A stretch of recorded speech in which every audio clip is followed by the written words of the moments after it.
Halo, selamat datang. Di video kali ini, kita akan membahas topik yang sangat relevan bagi banyak orang muda saat ini, yaitu kecemasan yang bisa menyebabkan bencana dalam pikiran.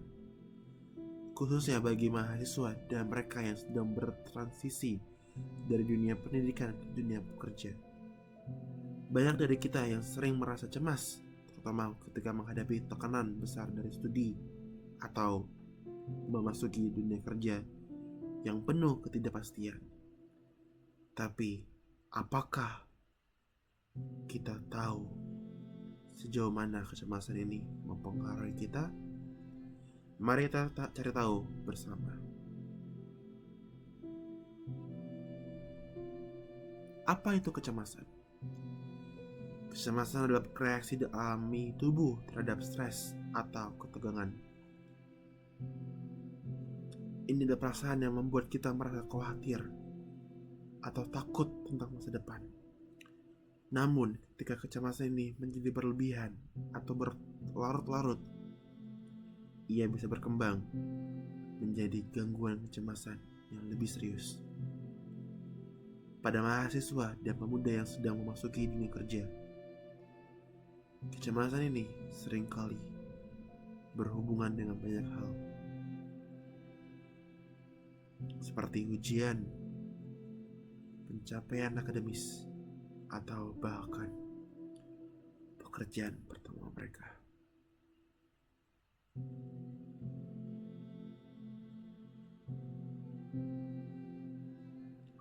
Untuk mahasiswa, kecemasan sering datang saat ujian atau presentasi yang besar. Bagi mereka yang berada di titik transisi menuju ke dunia kerja, kecemasan muncul dalam bentuk pertanyaan tentang masa depan. Apakah mereka akan diterima kerja, atau bahkan apakah mereka cukup kompeten untuk pekerjaan yang mereka impikan.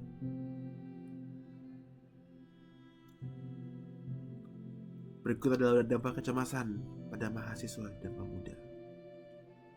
Namun apa yang terjadi jika kecemasan ini tidak ditangani dengan baik?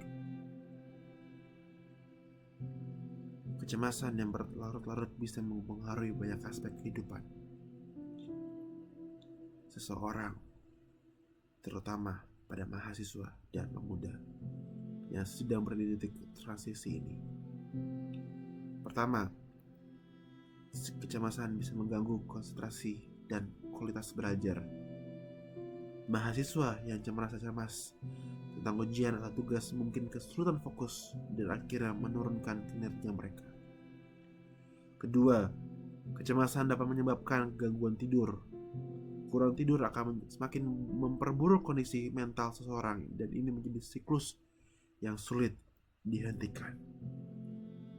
Ketiga, kecemasan yang berlebihan dapat meningkatkan resiko depresi.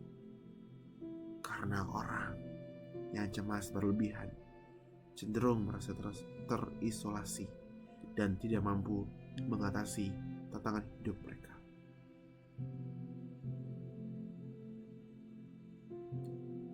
Ini adalah gejala yang sangat sering muncul di kalangan mahasiswa yang merasa tertekan dengan tugas yang menumpuk atau ujian yang datang begitu cepat.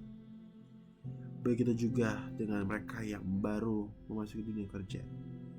Ketidakpastian tentang karir dan masa depan mereka bisa menyebabkan stres yang tidak kalah beratnya. Lalu bagaimana dengan mereka yang baru saja lulus dan memasuki dunia kerja? Proses ini bisa sangat menegangkan.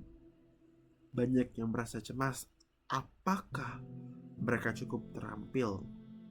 Apakah mereka akan mendapatkan pekerjaan yang mereka inginkan? Atau bahkan jika mereka akan diterima oleh dunia profesional. Di sisi lain, kecemasan ini bisa mengarah pada fenomena imposter syndrome, di mana seseorang merasa tidak layak atau tidak pantas berada di posisi yang mereka dapatkan. Meskipun mereka sudah memenuhi persyaratan ini, bisa sangat merusak rasa percaya diri mereka seseorang.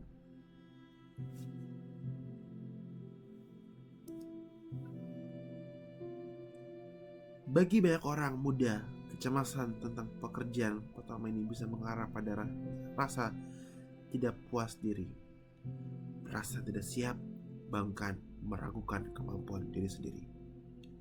Meskipun mereka memiliki semua keterampilan yang dibutuhkan,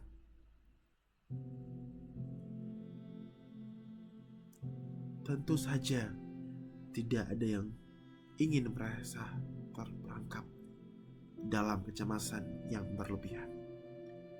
Namun, kabar baiknya adalah bahwa ada banyak cara untuk menghadapinya. Pertama, penting untuk mengenali dan menerima perasaan kecemasan itu. Memahami bahwa perasaan cemas adalah hal yang normal adalah langkah pertama untuk mengurangi dampaknya. Kedua, teknik relaksasi seperti meditasi atau latihan pernapasan dapat membantu menenangkan pikiran yang cemas. Meluangkan waktu untuk diri sendiri adalah hal yang sangat penting. Ketiga, penting untuk berbicara dengan seseorang yang dapat dipercaya, baik itu teman, keluarga, atau bahkan seseorang konselor. Terkadang berbicara dengan orang lain bisa membantu mengurangi rasa cemas yang kita rasakan. Keempat, mengatur waktu dengan baik juga penting. Manajemen waktu yang baik dapat membantu mengurangi kecemasan terkait tugas atau tenggat waktu yang mendekat. Dan yang terakhir, tetap positif dan berfokus pada hal-hal yang kita kuasai, bukan hanya pada apa yang kita takuti. Mengingat bahwa kecemasan adalah perasaan sementara dan kita bisa menghadapinya dengan kekuatan yang kita miliki. Dengan langkah-langkah ini, kita bisa mulai mengambil kendali atas kecemasan kita dan menjadikannya sebagai kekuatan untuk bertumbuh, bukan menghalang. Jadi meskipun kecemasan bisa terasa seperti bencana di dalam pikiran kita, ingatlah bahwa kita tidak sendirian dalam perjuangan ini. Banyak orang mengalami perasaan yang sama. Dan ada banyak cara untuk mengatasinya bagi mahasiswa dan mereka yang baru memasuki dunia kerja. Ini adalah fase yang penuh tantangan, tetapi juga penuh peluang untuk tumbuh dan belajar. Jika ada rasa cemas, takut, bahkan khawatir, jangan ragu, jangan takut, jangan cemas untuk mencari dukungan. Kecemasan bukanlah hal yang perlu dihadapi sendirian. Terima kasih telah menonton dan semoga video ini memberi wawasan dan memberi semangat untuk menghadapinya. Sampai jumpa di video berikutnya. Salam sejahtera, shalom, Tuhan Yesus memberkati. Sampai jumpa.